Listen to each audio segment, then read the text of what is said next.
ጠቅላይ ሚኒስትር አብይ አህመድ ከማልታ ጠቅላይ ሚኒስትር ሮበርት አቤላ ጋር በተለያዩ የትብብር ዘርፎች በጋራ መስራት የሚያስችል የሁለትዮሽ ምክክር አደረጉ። ህገወጥ ስደትን ለመከላከል የሚያስችል ረቂቅ የፍልሰት ፖሊሲ መዘጋጀቱን የፍትህ ሚኒስቴር አስታወቀ። አሜሪካ ቻይና ላይ የምትከተለው ፖሊሲ የዓለምን ምጣኔ ሀብት ይጎዳል ሲሉ ተንታኞች ገለጹ። የሚሉት ከሰዓቱ ዜናዎቻችን መካከል ግንባር ቀደሞቹ ናቸው።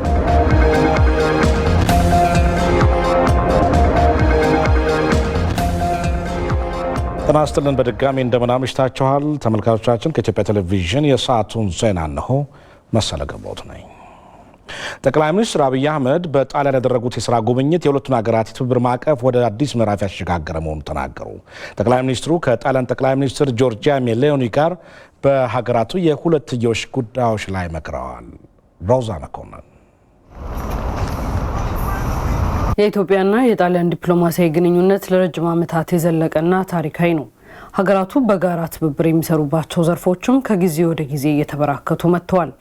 ታዲያ በጣሊያን የሥራ ጉብኝት ያደረጉት የኢፌዴሪ ጠቅላይ ሚኒስትር አብይ አህመድና ልዑካን ቡድናቸው የሀገራቱ ሁለትዮሽ ግንኙነት በሚጠናከርበት ሁኔታ ላይ ከጠቅላይ ሚኒስትር ጆርጂያ ሜሎኒ ጋር መክረዋል።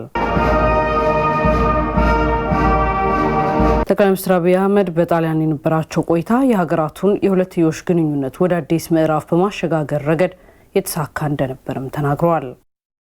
እዚህ በነበረን ቆይታ ለልማት ስራዎቻችን በድምሩ ከ180 ሚሊዮን ዩሮ በላይ የትብብር የእርዳታ የፊርማ ስነስርዓት ተካሂዷል።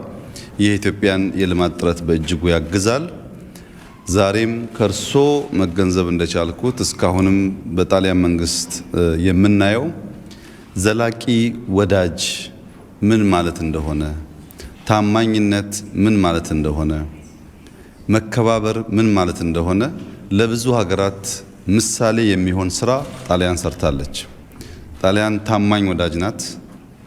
በቸገረን ጊዜ ሁሉ ከጎናችን የቆመች ሀገር ናት። እኛ ሀገር ኢትዮጵያ ውስጥ ብዙ የጣሊያን አሻራ በየቦታው ይታያል። ትናንት ማየት እንደቻልኩት እዚህ በእናንተ ሀገርም የአበበ ቢቂላ ድልን የሚያንጸባርቅ ምልክት ታይቷል። ይህ ማለት ጣሊያን ሲመጣ እኛ እንደ ቤታችን እንድናስብ፣ እናንተም ስትመጡ ኢትዮጵያ እንደ ቤታችሁ እንድታስቡ የሚያስችሉ መሰረታዊ ስራዎች በመንግስታቶችና በህዝቦቻችን ፈቃድና ፍላጎት እየተሰሩ መሆኑን ያመለክታል። በዚህ ምክንያት ኢትዮጵያ ከርሶ መንግስት ጋር ለመስራት ከርሶ መንግስት ጋር ለመተባበር ከፍተኛ ፍላጎት አለው።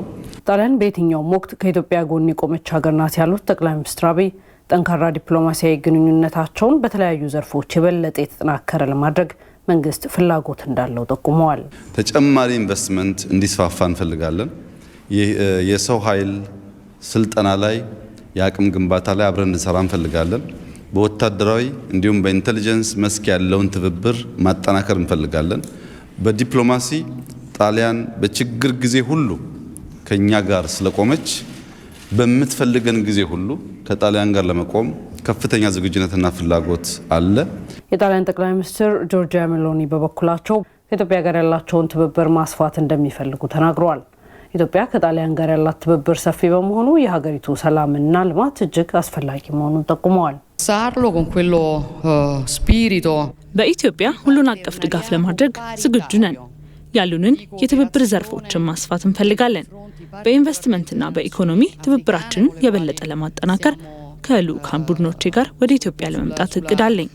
በአጭር ጊዜ ውስጥ የእርስ በርስ ግንኙነታችንን የበለጠ ውጤታማ እንዲሆን ለመስራት እቅድ ይዘናል።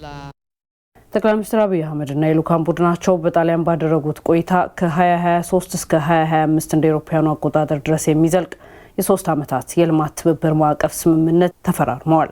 ይህ ስምምነት 140 ሚሊዮን ዩሮ በረዥም ጊዜ ቀላል ብድርና ቀጥተኛ ድጋፍ እንዲሁም ከ40 ሚሊዮን ዩሮ በላይ ተጨማሪ ፕሮግራሞች እንደሚውልም ከስምምነት ተደርሷል።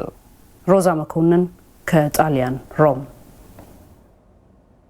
ይህ በእንዲህ እንዳለ ጠቅላይ ሚኒስትር አብይ አህመድና የልዑካን ቡድናቸው በጣሊያን ሮም የነበራቸው የስራ ጉብኝት ውጤታማ እንደነበረ የገንዘብ ሚኒስትሩ አህመድ ሽዴ ገልጸዋል።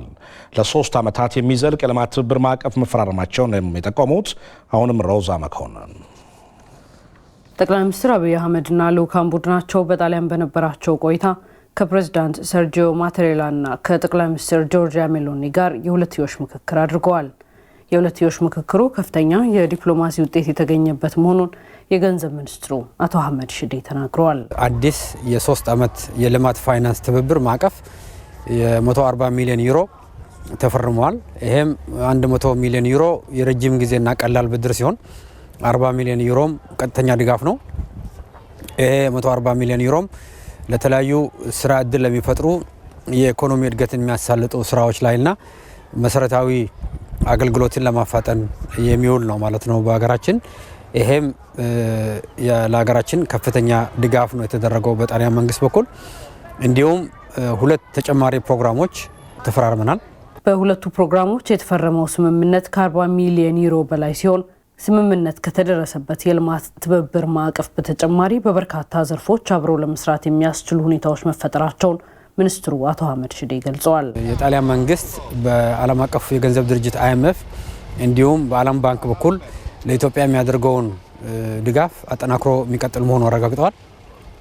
በተለይ ኢትዮጵያ የሰላም ስምምነቱ ከመፈረሙ ጋር ተገናኝቶ የኢኮኖሚ መልሶ ግንባታ እንድታካሄድ የጀመረችውን የኢኮኖሚ ሪፎርም ስራ የበለጠ አጠናክራ እንድትቀጥል በተለይ ደግሞ የማክሮ ኢኮኖሚውን ለማረጋጋት የሚያስችሉ የዓለም አቀፍ የገንዘብ ድርጅትና በወርልድ ባንክ በኩል የሚኖራቸው ተጨማሪ አዳዲስ ሪፎርሞችን ለማገዝ የሚያስችሉ የልማት ፋይናንሲንጎች እንዲገኙ ጭምር ከኢትዮጵያ ጋር በትብብር ለመስራት ማረጋገጫ የሰጡበትና ጠንካራ ድጋፍ የሚሰጡ መሆኑን ያረጋገጡበት ነው። ከዚህ በተጨማሪ በኢነርጂ ዘርፍ ልማት የጣሊያን ኩባንያዎች እንደነ ሳሊኒ አይነት የተለያዩ ግድብ በማልማት ሲሳተፉ ቆይተዋል። ስለዚህ በኢነርጂ ልማት ፋይናንስም ኢትዮጵያን ለማገዝ ከስምምነት ተደርሷል ማለት ነው። በተለይ የአረንጓዴ ኢትዮጵያ መርሃ ግብር የግሪን ሌጋሲ መርሃ ግብራችንን በከፍተኛ ደረጃ የሚያግዙ መሆኑን ኢትዮጵያ በታዳሽ ኃይል ምንጭ ኢነርጂ ለማልማት የምታደርገውን እገዛ በቴክኖሎጂ እና በፋይናንስ ለማገዝ ቃል የተገባበት ነው። ይሄኛውም ከፍተኛ ድጋፍ የተገኘበት ነው ማለት ነው። ጣሊያን ከኢትዮጵያ ጋር ለመስራት ፍላጎት ያሳየችባቸው ዘርፎች እንዳሉም ሚኒስትሩ አንስተዋል። ትላልቅ የጣሊያን ባለሀብቶች በቅርቡ በውጭ ጉዳይ ሚኒስትራቸው በኩል አንድ የልኡካን ቡድን የሚልኩ መሆኑን ክብርት ጠቅላይ ሚኒስትሯ ገልጸዋል። ጠቅላይ ሚኒስትራችን ማለት ነው።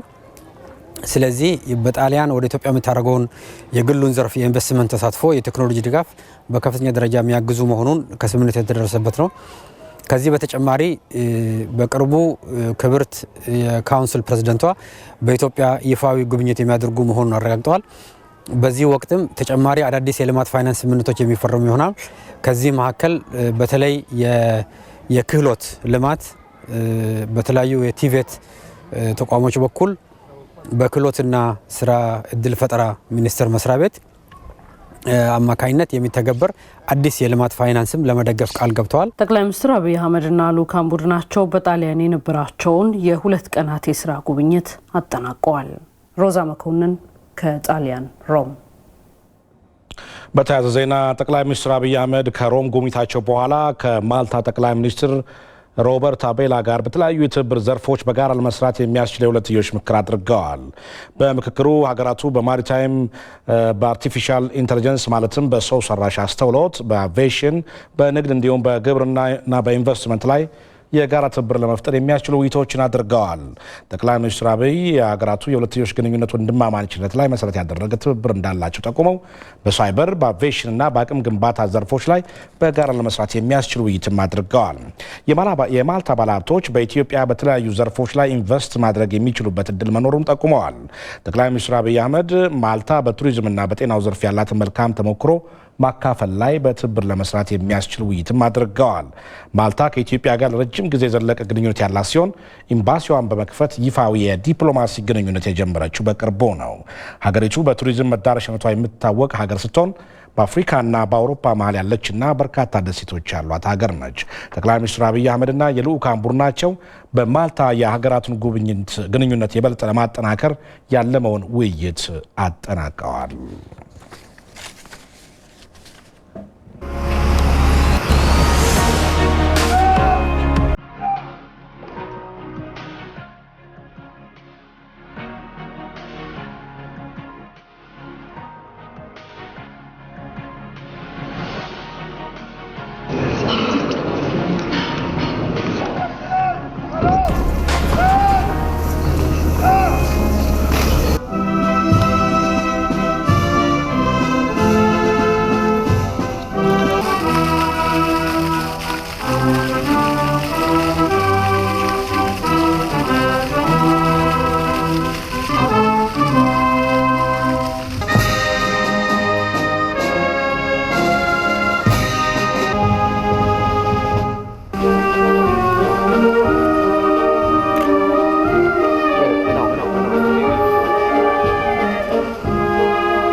ከዚሁ ጋር በተያያዘ ጠቅላይ ሚኒስትሩና ልዑካን ቡድናቸው የማልታ ጉብኝት ስኬታማ እንደነበረ የመንግስት ኮሚኒኬሽን አገልግሎት ሚኒስትሩ ዶክተር ለገሰ ቱሉ ተናግረዋል።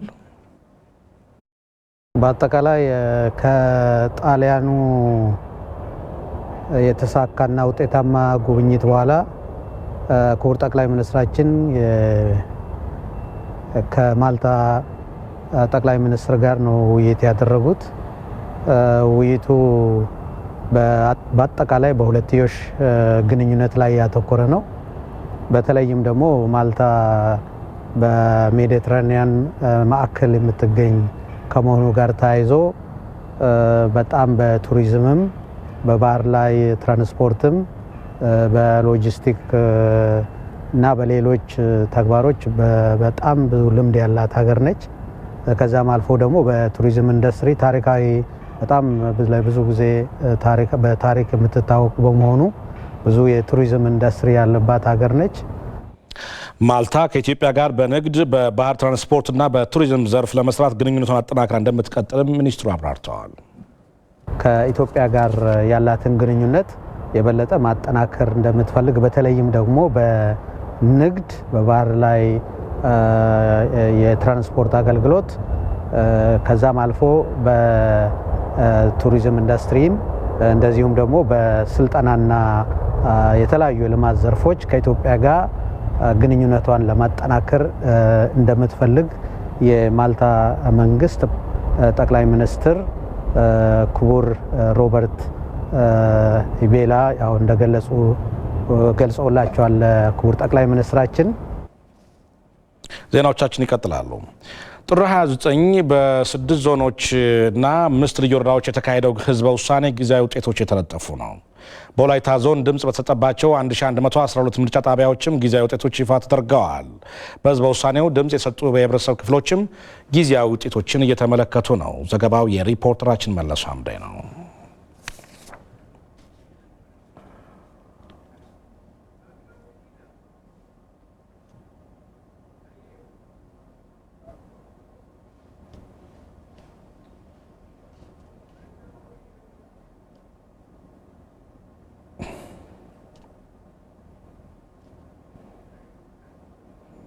በሌላ ዜና በጌዲዮ ዞን በሚገኙ 626 ጣቢያዎች የደቡብ ኢትዮጵያ ክልል ህዝበ ውሳኔ ጊዜያዊ ውጤት ይፋ የተደረገም ነው። በብሔራዊ ምርጫ ቦርድ የሚገለጸውን አጠቃላይ ውጤት ተከትሎ በደቡብ ብሔር ብሔረሰቦችና ህዝቦች ክልል ስር የሚገኙ 6 የዞን መዋቅሮች ማለትም ጋሞ፣ ወላይታ፣ ጎፋ፣ ጌዲዮ፣ ደቡብ ኦሞና ኮንሶ ዞን እንደዚሁም 5 ልዩ ወረዳዎች ባስኬቶ፣ ቡርጂ፣ አማሮ፣ አሌና ደራሼ በነባሩ የደቡብ ክልል የሚቀጥሉ አሊያም የደቡብ ኢትዮጵያ ክልልን የሚመሰርቱ ይሆናል ተብሎ ይጠበቃል። ዘገባው የሪፖርተራችን ሚካኤል ገዙ ነው።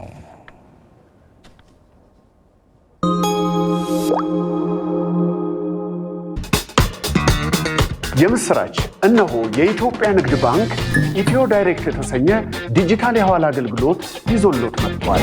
እርሶም ቤተሰቦም ሳይንገላቱ በቪዛና ማስተር ካርድ ክሬዲት ወይም ዴቢት ካርዶን በመጠቀም ወዲያውኑ በስልኮ ወደ ወዳጆ የኢትዮጵያ ንግድ ባንክ አካውንት ገንዘብ ይላኩ። የወዳጆን የኢትዮጵያ ንግድ ባንክ የሂሳብ ቁጥር ያስገቡ። የሚልኩትን የገንዘብ መጠን በማስገባት የሚጠይቁትን የክሬዲት ወይም ዴቢት ካርዶን መረጃ በማስገባት ፔይ ናው ማለት ብቻ። ወዲያውኑ ገንዘቦ ወደ ወዳጆ አካውንት ውስጥ መግባቱን ለእርሶ በኢሜል አድራሻው ለወዳጆ ደግሞ በአጭር የጽሑፍ መልእክት ይደርሳቸዋል። ምን ይሄ ብቻ! መተግበሪያውን አውርደው ለመጀመሪያ ጊዜ ሲልኩ ተቀባዩ ከሚላክለት ገንዘብ በተጨማሪ የገንዘቡን 10% በስጦታ መልክ ይበረከትለታል። ቀላል፣ ፈጣን፣ አስተማማኝ፣ በነፃ የሚያስተላልፉበት ኢትዮ ዳይሬክት። የኢትዮጵያ ንግድ ባንክ ሁሌም የሚተማመኑበት ባንክ። ህገወጥ ስደትን ለመከላከል የሚያስችል ረቂቅ የፍልሰት ፖሊሲ መዘጋጀቱን የፍትህ ሚኒስቴር አስታወቀ። በዋቸሞ ዩኒቨርሲቲ የመጀመሪያው ሀገር አቀፍ የፍልሰት ጥናትና ምርምር ጉባኤ የተካሄደ ነው። ጥላውን ካሳ በሆሳና ከተማ እነ ፍቅረ ኢየሱስ ደጉ ቤት ህገወጥ ስደት ሞት አስከትሎ እንባቸው ሳይደርቅ ነው በመኖሪያ ቤታቸው የተገኘ ነው። ትምህርቱን አቋርጦ በደላሎች ተታልሎ ከብዙ ስቃይ በኋላ ደቡብ አፍሪካን ቢረግጥም ያለመው ሳይሆን አስክሬኑ እንደዋዛ መላኩን ነው ታላቅ ወንድሙ ፍቅረ ኢየሱስ ደጉ የሚናገረው። ከዚህ ያው እንደማንም ሰው ተማሪ ነበር እና ትምህርት ቤት አቋርጦ ነው ከዚህ ያው ሰዎች ሲሄዱ ባየውና እንትን ባለው በደላሎች ነው የሄደው። ሄዶ እዛም ትንሽ ጊዜ ከቆየ በኋላ ምን ያህል ገንዘብ ከፍሏል? ሲሄድ እዛኔ 120 ሺህ ብር ነበር የተከፈለው።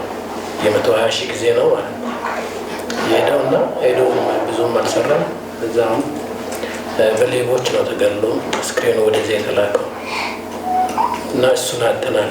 በፍልሰት ትብብር ጥምረት ሰብሳቢው ፍትህ ሚኒስቴር አስተባባሪነት በዋቻሞ ዩኒቨርሲቲ ለመጀመሪያ ጊዜ በተካሄደው ሀገር አቀፍ የፍልሰት ጥናትና ምርምር ጉባኤ የዩኒቨርሲቲው ፕሬዚዳንት ዶክተር ሀብታሙ አበበ ልክ እንደ ፍቅረ ኢየሱስ በሀዲያ ዞን መደበኛ ያልሆነ ፍልሰት በስፋት እንደሚስተዋል ነው የተናገሩት። በዩኒቨርሲቲያችንም ጉዳዩ በዚህ አካባቢ ሲሪየስ ከመሆኑ ጋር ተያይዞ በርካታ ምርምሮች ተሰርቷል። 20 በላይ ምርምሮች የተሰሩ ሲሆን የዚህ ማዕከልም ምናልባትም በሀገራችን ካሉት ዩኒቨርሲቲዎች የመጀመሪያ የሚባል ማዕከልም ተቋቁሞ በዚህ ጉዳይ ላይ እየሰራን እንገኛለን። የሀዲያ ዞን ዋና አስተዳዳሪ አቶ አብርሃም መጫ ይህ የምሁራን የጥናትና ምርምር ስራ ለዞኑ ጠቀሜታው የጎላ መሆኑን አንስተዋል። 300 ሺህ ብር፣ 400 ሺህ ብር፣ 500 ሺህ ብር ኮስት ተደርጎ ስደት ከዛ በኋላ የሚገኘው ጥቅም ሲሰራ አሳሳቢ ነው። ስለዚህ የዛሬው መድረክ ጉዳዩን የበለጠ ኮንፍሮንት ለማድረግ ጉዳዩ በተጨባጭ ፋክት ሳብስታንሽት መደረግ ስላለበት በጥናትና ምርምር መደገፍ ስላለበት የዛሬው መድረክ ከዚህ አንጻር ትልቅ ዝምታን የሚሰብር ነው ብዬ ወስዳለሁ። የስራና ክህሎት ሚኒስትር ዴኤታ ንጉሱ ጥላሁን የኢመደበኛው ፍልሰት መስፋፋት ለሀገሪቱ ትልቅ የቤት ስራ መሆኑን ነው የተናገሩት። ከባለድርሻ አካላት ጋር በመቀናጀት ዜጎች ትክክለኛውን መንገድ ተከትለው ሰርቶ እንዲሻሻሉ ሚኒስቴር መስሪያ ቤቱ እየሰራ ስለመሆኑም ጠቁመዋል። ከሳውዲ፣ ከኳታር፣ ከጆርዳን፣ ከተባበሩት አረብ ኤምሬትስ ጋር የሁለትዮሽ ስምምነት መስርተን ዜጎችን ህጋዊ ስርዓት ባለው መልኩ ለማሰማራት እየሰራን ያለ ሲሆን ከነዚህ ሀገራት ውስጥ ከሳውዲ አረቢያ አኳያ ያለው በቅርቡ ህጋዊ በሆነ መልኩ እንዲጀመር ስራዎችን እየሰራን እንገኛለን። ከዚህም ባሻገር እንደ ኩዌት፣ ባህሬን፣ ጀርመን፣ ኦማን፣ እስራኤል፣ ደቡብ አፍሪካ፣ ደቡብ ኮሪያና ደቡብ ሱዳን የመሳሰሉ ሀገራት ጋር ገበያውን እያሰስንና እየዳሰስን በገበያው ፍላጎት ልክ ሰዎችን ለማሰማራት ስራዎች እየሰራ እንገኛለን። የፍትህ ሚኒስትር ዴኤታው አለማን ታግደው በበኩላቸው ይህንን ህገወጥ ስደት ለመከላከል የፍልሰት ፖሊሲ ረቂቅ መዘጋጀቱንም ገልጸዋል። በኢጋድና አይኦኤም እንዲሁም በሌሎች አጋሮች ድጋፍ የኢጋድና የአፍሪካ ህብረትን የፍልሰት ፖሊሲ ማዕቀፎች መነሻ በማድረግ የሀገራችንን የፍልሰት ተጨባጭ ሁኔታ መሰረት ያደረገ ረቂቅ የፍልሰት ፖሊሲ ተዘጋጅቶ ለሚኒስትሮች ምክር ቤት ቀርቧል። ምሁራን የኢመደበኛ ፍልሰት መንስኤውና ጉዳቱን እንደ ሀገር እያስከተለ ያለውን ችግር በተመለከተ ጥናታዊ ጽሑፍ አቅርበዋል። የምሁራኑ የምርምር ስራዎች መሬት ወርደው ከተተገበሩ ሁሉም ይመለከተኛል ብሎ ከተነሳ ወንድሙን በሞት የተነጠቀው ፍቅረ ኢየሱስ ከሀዘኑ ባሻገር በታንዛኒያ እስር ቤት በሚገኘው ወንድሙ ሳሙኤል ደጉና የእህቱ ባለቤት ተሻለ መለሰ የተሰበረ ልቡ ይጠገናል ማለት ነው። ህገወጥ ስደት ጥሩ እንዳልሆነ በህገወጥ ስደት የሄደ ሰው አሟሟቱም ያው ምንም በምንም ይሙት የማይታወቅ አስክሬን ብቻ ስትላክ ነው እየተቀበልን ያለ ነው እና ለምሳሌ እንደውም ከዚህ ከወንድሜ ሞት የተነሳ ያየሁት ባለፈው ቦሌ ኤርፖርት ላይ ቅዳሜ ምሽት ነበር የገባው። እሁድ ሌሊት ላይ እስኪናወጣ ድረስ ወደዚህ ወደ ሆሳዕና ብቻ የሚመጣው 6 አስክሬን ነው ወደዚህ የወጣው።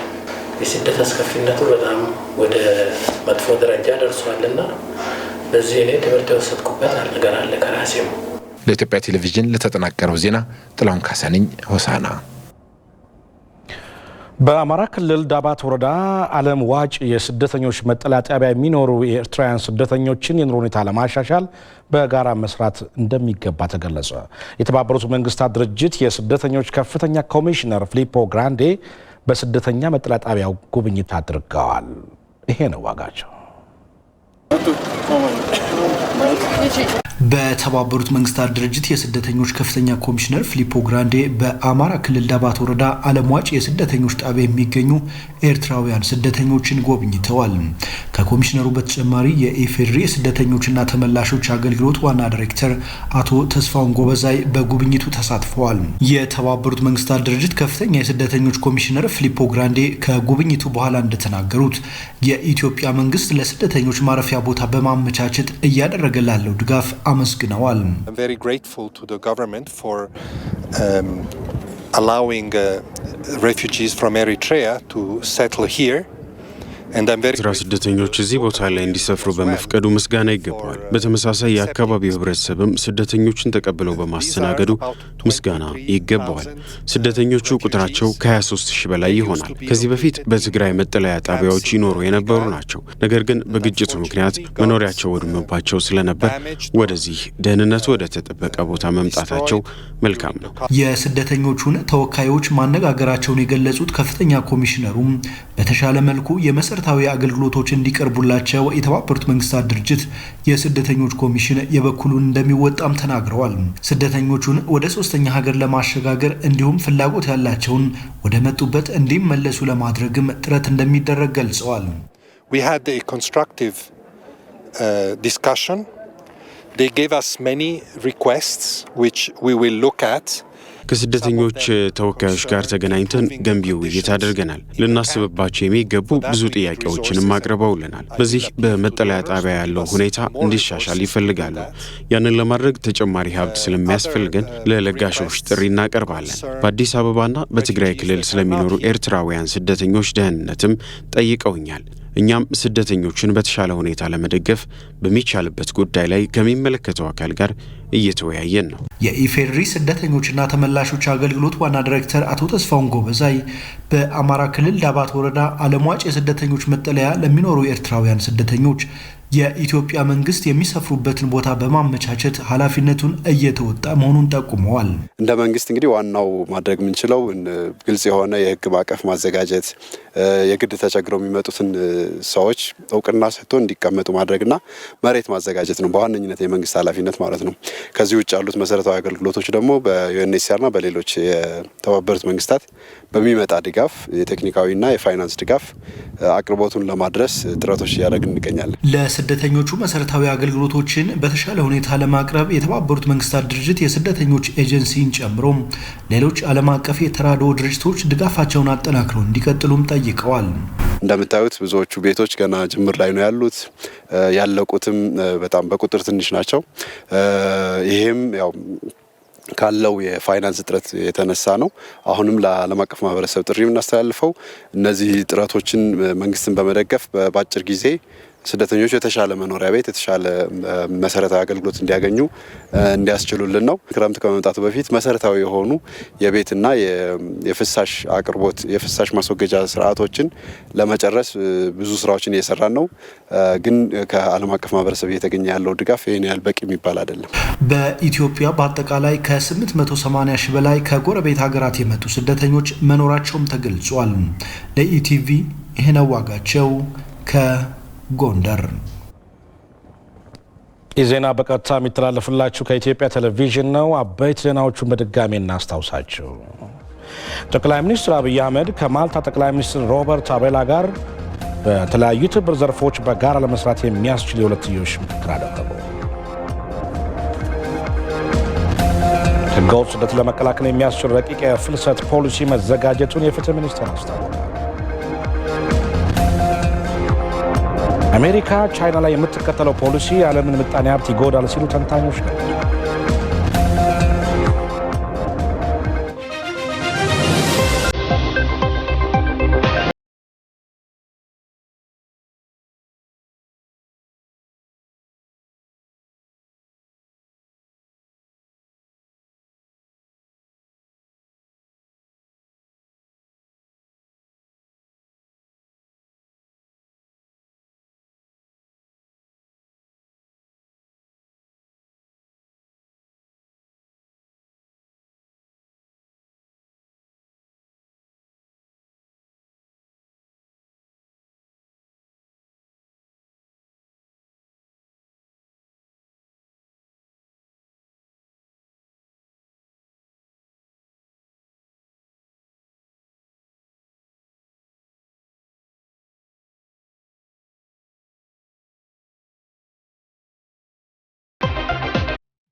ዜናዎቻችን እንደቀጠሉ ናቸው። በውጭ ምንዛሬ የተገነባውን የቴሌኮም መሰረተ ልማት ተጠቅሞ ዲጂታል ኢኮኖሚን ማሳደግ እንደሚገባ ተገለጸ። በኢትዮጵያ እያደገ የመጣው የኢንተርኔት አገልግሎት ዲጂታል ኢኮኖሚውን ለማሳደግ ወሳኝ ሚና አለውም ተብለዋል። ሰናይት ንጉሴ ሀገራት ያላቸውን ውስን ሀብት በአግባቡ ለመጠቀም የተቀላጠፈ አሰራር ለመዘርጋት ቴክኖሎጂን ይጠቀማሉ። በተለይም የበለጸጉ ሀገራት የክፍያ ስርዓታቸውን በማዘመን ከጥሬ ገንዘብ ግብይት በመውጣት የዲጂታል ኢኮኖሚ ስርዓታቸውን አሳድገዋል። ኢትዮጵያ አሁን ላይ ዘርፉ የሚያስገኘውን ጥቅም በመረዳት ለዲጂታል ኢኮኖሚ ቅድሚያ ሰጥታ እየሰራች ትገኛለች። ዲጂታል ኢኮኖሚን መገንባት ምርጫ ሳይሆን ግዴታ ነው። ምክንያቱም ከዓለም ጋር ለመራመድ ዓለም የደረሰበትን ቴክኖሎጂ መጠቀም መሄድ መቻል አለብን።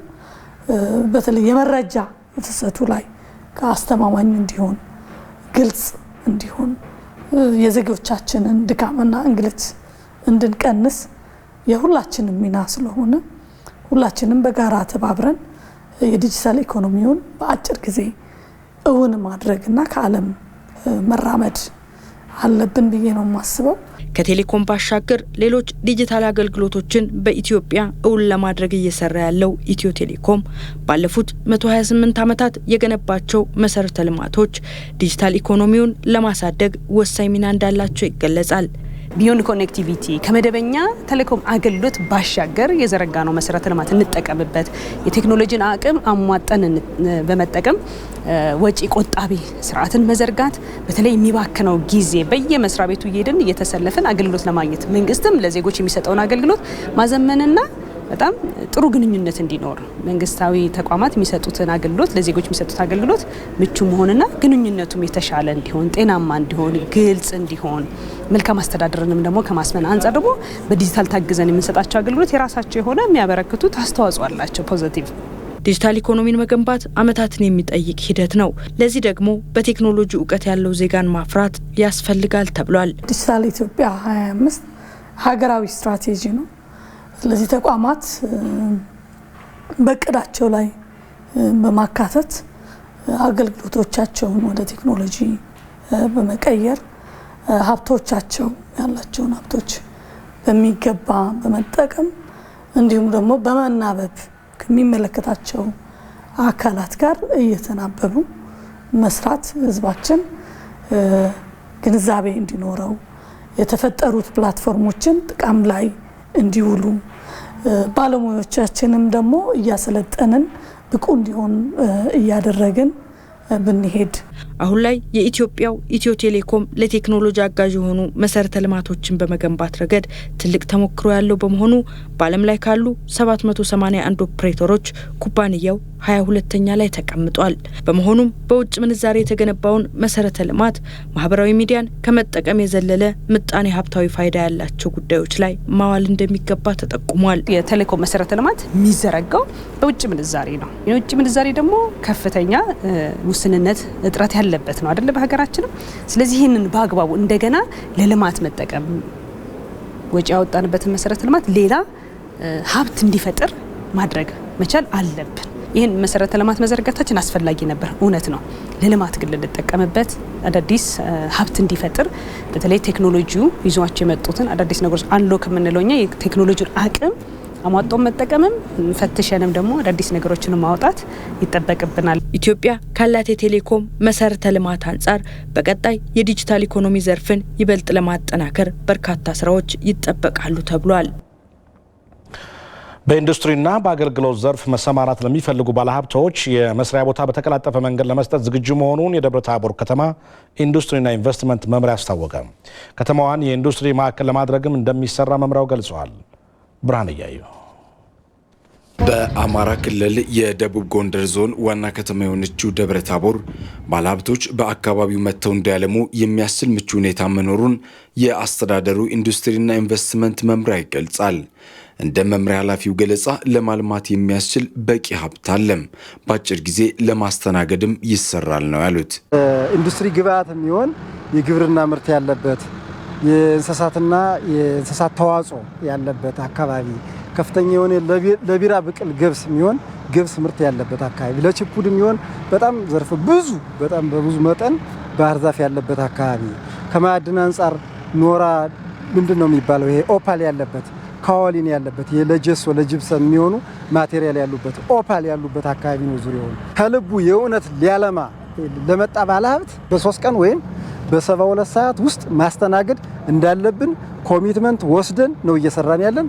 በቻይና በደን ውጤቶች ምርት 30 ዓመት ልምድ ያለው ኩባንያም በደብረ ታቦር ስራ ጀምሯል።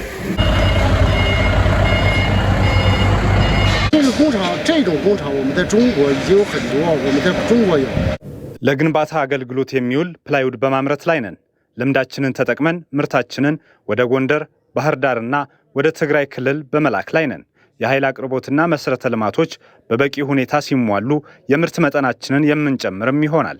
የከተማዋ ተቀዳሚ ከንቲባ ደሳሌ በላቸው ለባለሀብቶች በአፋጣኝ ወደ ስራ እንዲገቡ ማመቻቸት ግዴታ መሆኑን አንስተዋል።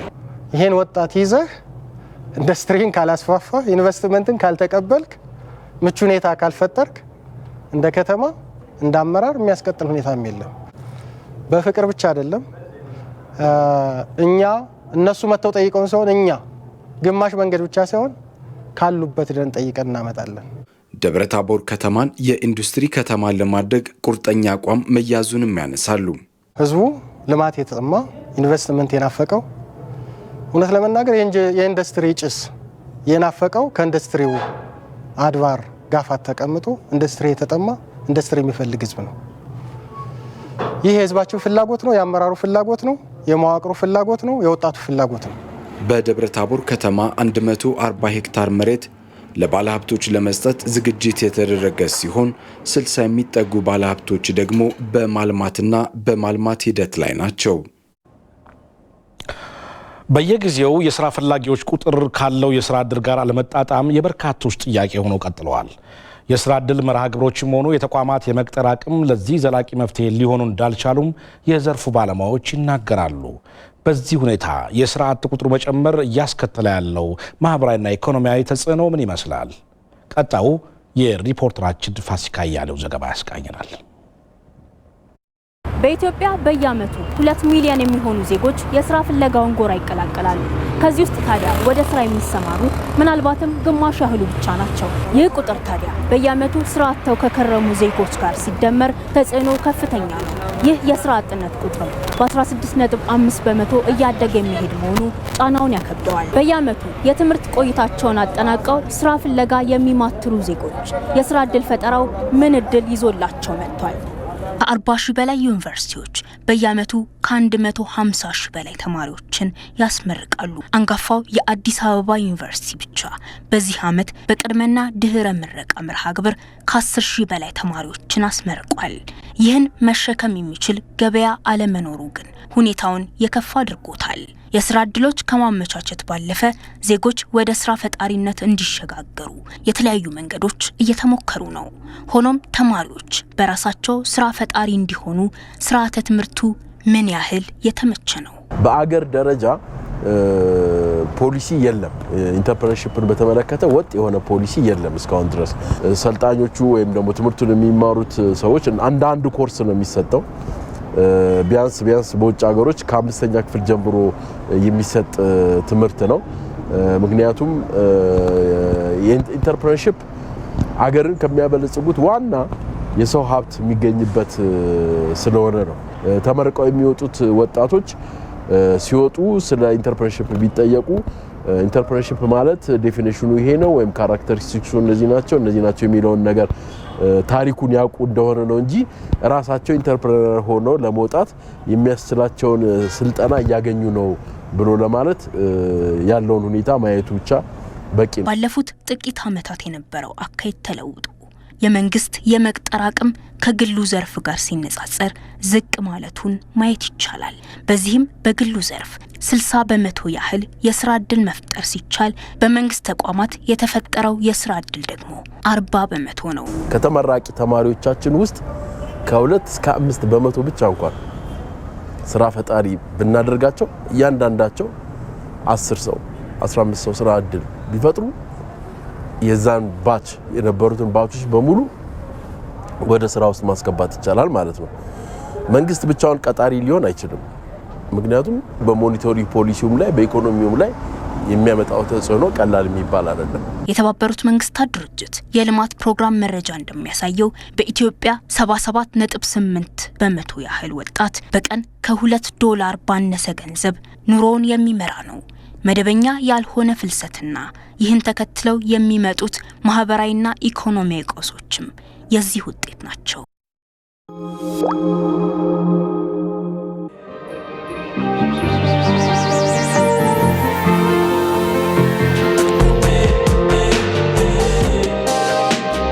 ብርቱ ጥረት ያማረ ውጤት ይሰጣል።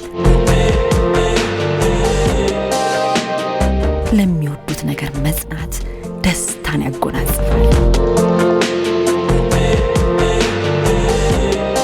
የድካም ውጤትን መመልከት እርካታን ይቸራል።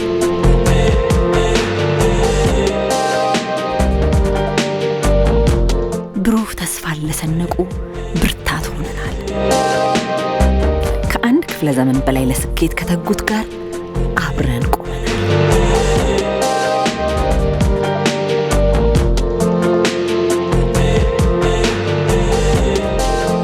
የኢትዮጵያ ልማት ባንክ የልማት አጋሩ።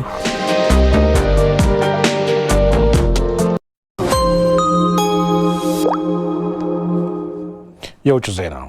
በቱርክና በሱሪያ በደረሰ የመሬት መንቀጥቀጥ አደጋ ከ5000 በላይ ሰዎች ሕይወታቸው አለፈ። ቱርክና ሱሪያ 7.7 በሬክተር በሆነ የመሬት መንቀጥቀጥ ቢያንስ 5151 ሰዎችን መሞታቸውና በሺዎች የሚቆጠሩ ሕንፃዎች መውደማቸው